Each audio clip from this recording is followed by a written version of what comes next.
We were so much bigger than these supplements and diet even, that it was really relational, social, economic. Drinking that night is not going to solve the problem, right? You'll just probably forget that night, and then it's going to come to you again the next weekend. Try to learn how to face it, learn how to solve it. One thing we find is that when you hear what people say, as opposed to reading the very same thing, they actually seem more alive inside, more mindful. Voice is actually humanizing, whereas text is kind of dehumanizing.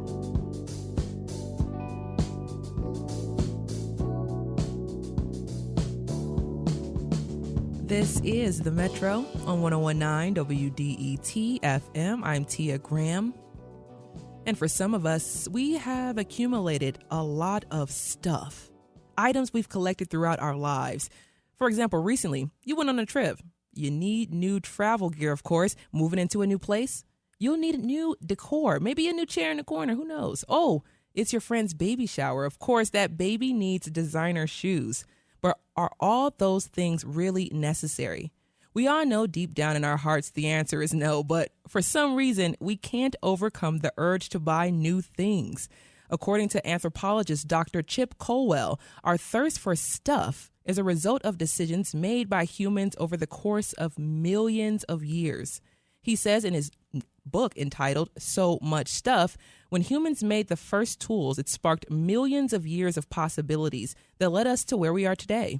And it's in understanding this history, we can learn to buy just a little bit less. So today we want to know how our relationship with items began and why we have so much stuff. The phone lines are open right now. The number is 313-577-1019. I want you to take a look around your belongings right now. You're in your office, you're at home, you're in the kitchen. What are some of the things that you actually need and what don't you need? 313-577-1019. Joining us now to chat a little bit more about that is Chip Colwell. He is an anthropologist and the founder of the anthropology publication Sapiens. Professor Colwell, welcome to the Metro. Thanks so much for having me. Of course. So just jumping right into things, because I love the historical aspect of this whole conversation. Can we just take it back just a little bit? Let's talk about those early humans. What were the early human study, or what were they doing and showcasing then about the accumulation of stuff? Mm-hmm. For me, the seed of this book is this pretty fascinating history and this question of how our species went from millions of years ago not needing anything at all to survive, right? No tools, no houses, no clothes, nothing at all in the world that they needed to survive, to our world today where, as you're saying, and I'm not immune, you look around and we have a lot of stuff. So how did we go from nothing to everything over those millions of years? And the story does start millions of years ago on the eastern parts of Africa, where some of our most ancient ancestors figured out that if you broke apart stones, they became sharp and you could use them as cutting tools. And that enabled some of our ancestors about 3.5 or even 4 million years ago to start cutting up meat, to probably breaking up tubers and other kinds of tough plants. And so they began to use these tools, these very first tools, to begin to eat. And what's really fascinating is that as those ancestors began to eat with those tools, their bodies actually changed in response. Because you can think about like a knife, for example, is essentially an external tooth. It's almost like this external organ that does all the chopping and cutting of food before it even goes in your mouth. So you can see that as our ancestors use more cutting tools, their teeth became less sharp, their jaws became less robust. They began to change internally in their organs because they didn't have to process as much food.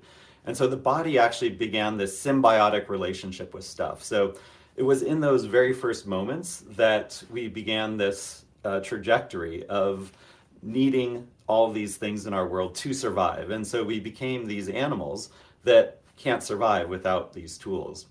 But somewhere along the way, too, some really interesting things happened where these weren't just tools that helped us survive, but these were tools that came to have meaning. So really quickly, Chip, I was going to say, we're going to get into the meaning of it, actually, because sure. This is so interesting to hear you talk about how humans, we were like any other animal. And then slowly but surely, due to the use of tools and other things around us, we adapted ourselves to need these things, which is absolutely fascinating. So talking about the meaning of the things that we've been using as well, it's become more than just an object that you're using, like you said. It's become something that we actually need. So what makes our time a little bit different in terms of the meaning of these things? Because back in the prehistoric time when humans were ancient, there were so many different things, like you said, that they were using their tools for, but they started to have meaning. Yeah, and that really is what also distinguishes us from other animals that do have tools, right? Like beavers build dams, and birds use sticks to pry out worms from underground and so on. So, the broad use of tools is actually pretty common amongst a whole range of animals, from fish up to chimpanzees. But one thing that really began to distinguish our lineage and our ancestors was the perception of meaning in objects. And so things came to be seen as beautiful, or things came to be seen as symbolic of God, or things became symbolic of money and value. And so archaeologists think that this probably began about 500,000 years ago. And we see this across multiple of our ancestral species in Asia and Europe and Africa. And some of the very first items that we think probably had meaning were probably perceived as beautiful. And this is part of our animal instinct. Most animals have a perception of beauty. This is for sexual reproduction and other kinds of things that animals need to do, seeing what foods are and so on. But we begin to see something different about 500,000 years ago with an ancestor called Homo erectus. And some of the first artifacts that point us to this shift are some seashells that are carved with different kinds of symbols in them. And these were artifacts that were excavated in what's now Indonesia. And archaeologists think that this is partly, the aesthetic instinct, but this is also probably the beginning form of self-expression. You see something out in the world and you want to put it into an object. And then the final step there is seeing how those carvings, the ways in which we represent the world around us, is having symbolic meaning. So when you paint a tree, that symbolizes a tree. And so once you get the aesthetic instinct with self-expression, with symbolism, then you get the full expression of meaning. And you can do money, you can do art, you can do religious objects, you can do gifts, you can do clothing that represent our identity, and so much more. And Chip, you talk about there are meanings. There are three large phases or leaps that humans went in history in terms of collection of stuff and the meaning of all the things that we are keeping in our possession. So can you just talk a little bit about meaning a little bit more? It seems to explain why we own objects that aren't tools or have a tangible function. Does it explain why people hoard things, especially today? Absolutely. If you think about just the mere basics of what we need to survive, for food, for shelter, for those kinds of things, it's not a lot of stuff. It really isn't. And yet we surround ourselves with so much. It starts with, as I talk about in the book, the first leap is the construction of tools and the possibility that you can break a rock and make it into a knife. The second phase is then the creation of meaning, turning these knives and other kinds of things into symbols of our lives. And that's how we end up with a lot of the things that we surround ourselves with, precisely because they are symbols. I mean, you can think about, for example, a purse, for example, something that you need to carry, from point A to point B. All you really need is a satchel of some form. And yet we fill our world with all different kinds of backpacks and purses and other kinds of things, right? And they cost all different kinds of money. And we do this because of the symbolism built into those items, that a Louis Vuitton purse has a very different kind of symbolic resonance, and it says something about the person, presumably, who uses it, from somebody who uses a potato sack to carry their things around, right? I love that. So it's exactly the fact that we are a symbolic species, and that we care so much about the symbols in our lives that leads, it's not exclusively, but is a big factor in us embracing so many things in our lives. You're listening to The Metro. We're talking about why we have so much stuff. Our guest is Chip Colwell, an anthropologist who wrote the book So Much Stuff: How Humans Discovered Tools, Invented Meaning, and Made More of Everything. And we're taking your calls. Do you have too much stuff? The number is 313-577-1019, 313-577-1019. Now, Dr. Colwell, we've talked about the first and second leaps in human history, talked about the invention and the use of tools, and also us now adding meaning to these things. What is the third leap? The third leap is abundance. And the foundation for this third phase began about 500 years ago with global colonialism and the birth of capitalism as we know it today. And so you begin to have societies that are deeply based on inequality, where you have a few individuals who are trying to get more and more stuff for their societies, but also for themselves largely. So we're talking about kings and queens and emperors who are using modern tools to get as much as they can for themselves. And where things really begin to shift is with the birth of the Industrial Revolution in the late 1700s, first in Europe, then the Americas, and then globally. And what's so important about the Industrial Revolution is just the capacity, the ability to make more and more and more stuff faster and faster with less and less effort. So, initially, a lot of the Industrial Revolution, for example, was around making clothing. So what would take an artisan perhaps a week to make a pair of socks, with the Industrial Revolution, you could make 100 pairs of socks within an hour. So you have these new tools that you can make more and more. And for a couple hundred years, you have a higher demand than there was surplus. Even as these industrial capacities grew, they could never quite keep up with the demand globally. But after World War II, because of the need for making so many weapons and different kinds of parts of for the military for the militaries all around the world, and this was also at the same time the economy was largely depressed. For the very first time, surplus exceeded demand. So there was the ability to make even more than most consumers could actually buy at the time. So this, then you have the birth of modern marketing, where marketers found very, very clever ways to not just make more, but also convince us that we need more and more and more. Wow. So an example of this is planned obsolescence. I'll talk later about planned perseverance. Planned obsolescence is the intentional creation of objects that won't last very long, knowing then consumers are compelled to buy more. So it was these kinds of mechanisms and means that marketers use to convince us to start buying more and more.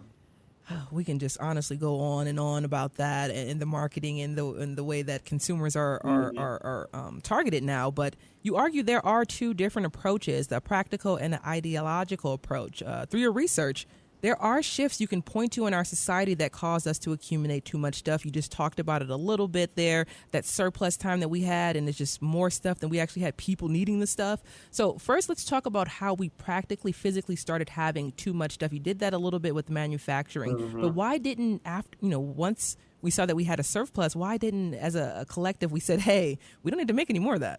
Yeah, we're good, right? Yeah.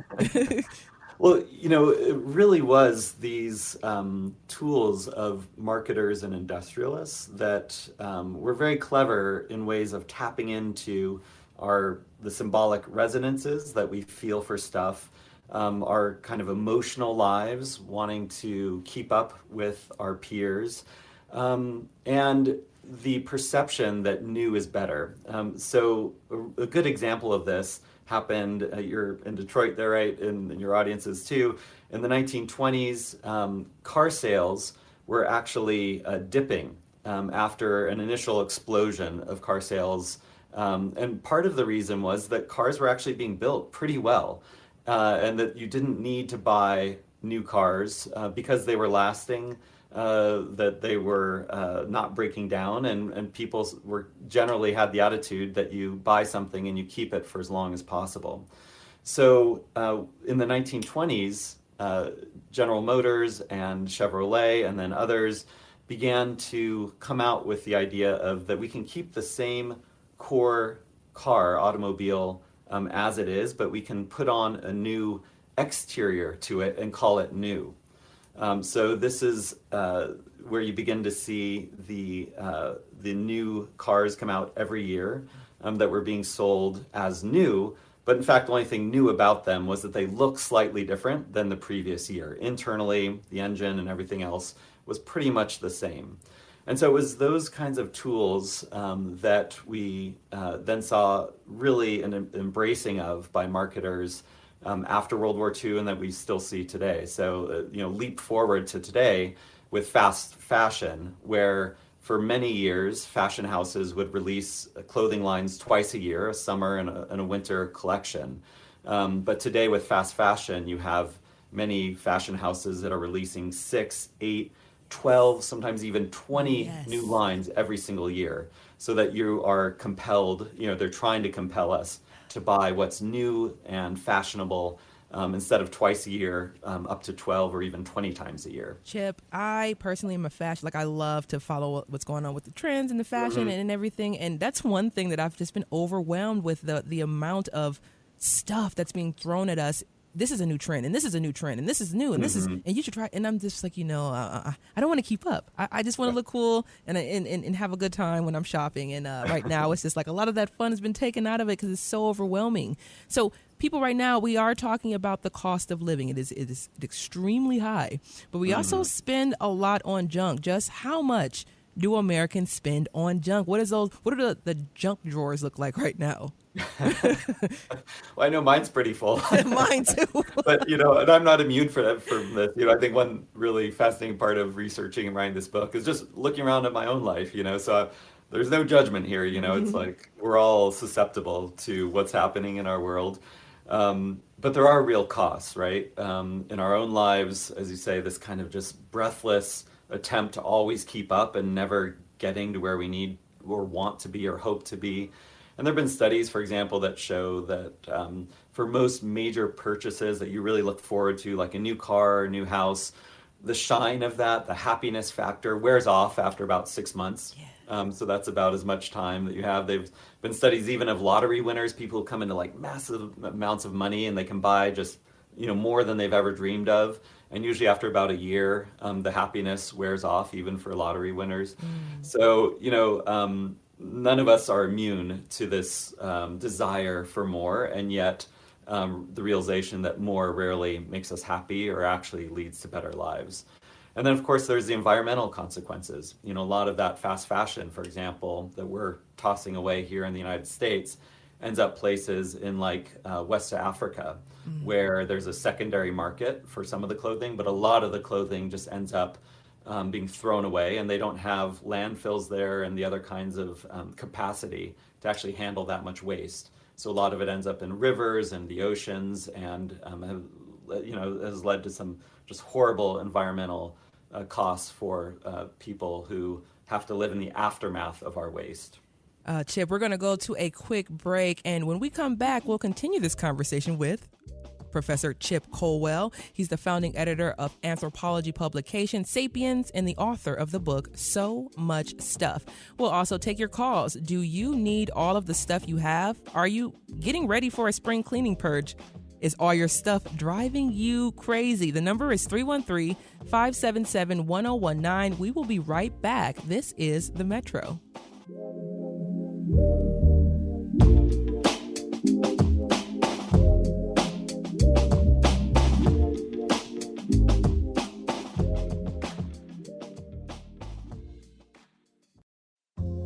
That's a great question. That's a great question. Great question.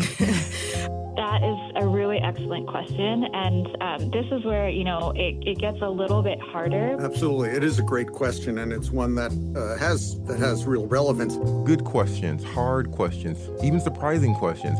We ask all of them on the Metro. What question do you have for Robin and Tia?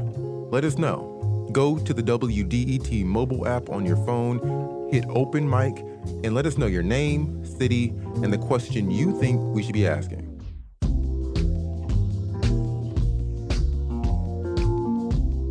Welcome back to the Metro. We're talking about how much stuff we have and what we're going to do with all of it. I'm Tia Graham, and I'm joined by anthropologist Dr. Chip Colwell, who believes that learning why humans acquire stuff can help us identify when it's gone too far. That way we can learn to only buy stuff we actually need and create less waste. And we're taking your calls at the same time. Is all of your stuff driving you crazy? Where do you put all of this stuff when it no longer can fit in that junk drawer? The number is 313-577-1019. And we're actually going to go right to the phones right now. We're going to go to Betsy in Garden City. Hi, Betsy. Do you have too much stuff? Hi, sorry, it's Etsy without a B. Just Etsy. Etsy. Even doper. Not... Amazing. Thank you. Yeah, I was listening to your guest. I'm so sorry, I forgot his name. Talking about planned obsolescence and fast fashion. I've known how to sew my whole life. I own my own sewing machine, and I've started transitioning from purchasing clothes to trying to make as many of my own clothes as I can. And Etsy, what drove you there? What pushed you to do this? Yeah, that planned obsolescence in the fast fashion industry. We are fabrics fall apart. Holes tear through the fabric themselves, not just the seams breaking, but just T-shirts just disintegrate. And if you can buy a higher quality fabric and make your own clothes, learn how to patch them and how to darn socks and all of that, you can keep your clothes good for so much longer. But we've lost that knowledge because it's become so convenient to just go out and buy new clothes. And because we're so encouraged to, it's shoved down our throats that that's our only option. And Etsy, I'm the type of person too, I have to get new T-shirts because they're all ruined right now because they haven't upheld or lasted long as I thought that they would last. So Etsy, just before I let you go one more time, what would be your advice for those who are feeling like you're feeling and maybe don't have the skills but want to have those skills or maybe looking for other ways? What are things that you would tell folks? Yeah, I love Discord and YouTube. There are lots of crafty chats and channels where you can watch someone teach you how to make something, how to use, how to clean, how to maintain a sewing machine. And Discord especially is great for having, conversations with people who do this stuff. People like me, people who are much better at it than me, and people who are much newer at it. Yeah. You can get in contact with a whole lot of different people through the internet and get advice on how to start, where to start, and how to keep going. Etsy, I love that so much. I love YouTube University as well. Discord is also another one that I am learning to love as well. So thank you so much, Etsy from Garden City. And Chip, bringing you back into the conversation, what about people like Etsy who have taken it upon themselves to make and mend their own clothing? Is it a growing movement in the U.S.? It's amazing to hear, and I think a great example of the kind of resistance a lot of consumers are putting up against this endless machine of capitalism and consumerism. And that's a perfect example of the phrase that I used in my book of planned perseverance. So what we're seeing is a lot of craftspeople, a lot of consumers turning towards the items in their lives, the things in their lives, and instead of looking for fast and cheap and things you can toss away, things that are well made, invested with people's love and passion, and that are intended to last for a long time. So this kind of heirloom culture is a form of planned perseverance, where you want these things to become a part of your life, maybe even a part of your children's lives, or on and on. And it is just one of, I think, a lot of the, this is one form of the kind of pushback that we're seeing in our age of overconsumption. Chip, planned perseverance. We're going to get into that a little bit more because I really like the way that that's presented. But let's go to Elisa in Farmington Hills, back to the phones. How do you deal with all of your stuff? Well, I find this conversation so timely. My husband traveled to India and came back in December, and he must have had an epiphany. And we talked, and since December, we sold our family home of 2,400 square feet. We had 35 years of stuff accumulated and are now living in a 480 square foot condo, just the two of us. And it was the most amazing and enlightening and experience to realize all the stuff we had that we thought we needed at one time, and maybe we did, and now we don't, and we just live a much simpler life and have learned to do different. Elisa, I mean, my mouth fell wide open when you talked about the square footage and what you had and what you went to. Was it a shock for you, or was it something that you were just ready for? We were just so ready. Yeah. We just jumped in, both of us, and we donated a lot. We sold a lot. We gave away a lot, and it is just so freeing. And I found that living in this small space has caused us to be very intentional about what we bring in, because there's not a lot of space for it. So we're living a whole different lifestyle at this stage of the game, and we just love it. Elisa, thank you so much for your call and from Farmington. Let's go to Chris to the phones as well. Hey, Chris. Hello. And what type of stuff are you dealing with, and what do you do to combat that? Well, I'm in a situation where I'm moving out of my house because of getting married, and I realized that not having that stuff around is not as important as it used to be. Yeah. What makes you think that it lost its importance? Like what changed? What shifted for you? Well, it doesn't seem important. I have what I need right now, so having all that extra stuff seems not important. And then also too, there was a long time ago when I was in a divorce and I was eating peanut butter and jelly all the time. There were times when I felt society was telling me, "Oh, go buy something. Go, you have to buy something, and feel good about yourself." Well, I would go to the thrift store and get 5 shirts for $12, and I felt like I was on top of the world. That's me all the time. Yep. I agree with that, Chris, so much about the downside. And I'm assuming you did say you were getting married, Chris. You said that? Yeah, I've been married. It's been a year. Well, yes. Congratulations. Thank you. You're welcome, and thanks for calling the Metro today. And I want to bring Dr. Colwell back into the conversation because in your book, So Much Stuff, you argue we need a fourth leap. Care to explain what that fourth leap is? Yes, and I love these calls as well. And I think the last two actually lead perfectly into the fourth leap, which is, I argue, the need for society and our global consumer culture to shift towards a much more intentional way of consumption. And those last two calls are, those are perfect stories about that. And I tried this in my own life. I've been reading about the different movements towards consuming less, and I came across what's called the no-buy movement, where people try not to buy anything at all for a certain length of time, sometimes even up to a year. That wasn't quite right for my family at the time, so we tried a slow-buy year, where we were just going to try consuming no more than 6 things outside of the essentials like food and so on. And one of my biggest takeaways from that was that when you force yourself in this kind of challenge, it makes you become extremely intentional about what it is you're buying. Do I need this or do I want this? And if it's something I need, is it going to last me? Is this something truly of value that's built well, made well, and is really going to last and isn't going to just break after a few months, or, that's going to tear after a few months because it's such cheap fabric or so on. So I think the fourth leap we really need is a shift towards being intentional in our consumption.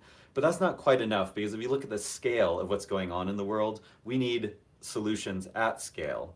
So we need to, for example, reevaluate our how things are produced and how much waste is created by the production process.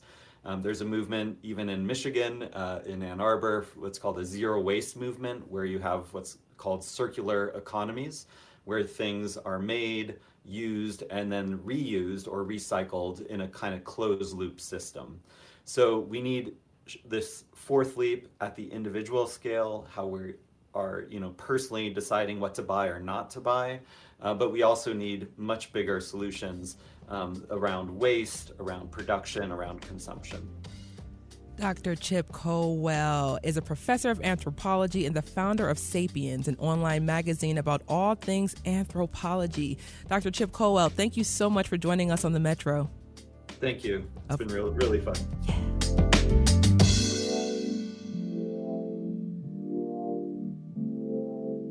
Coming up on the Metro, cuts to the National Park Service mean less staff working to maintain public lands in the U.S.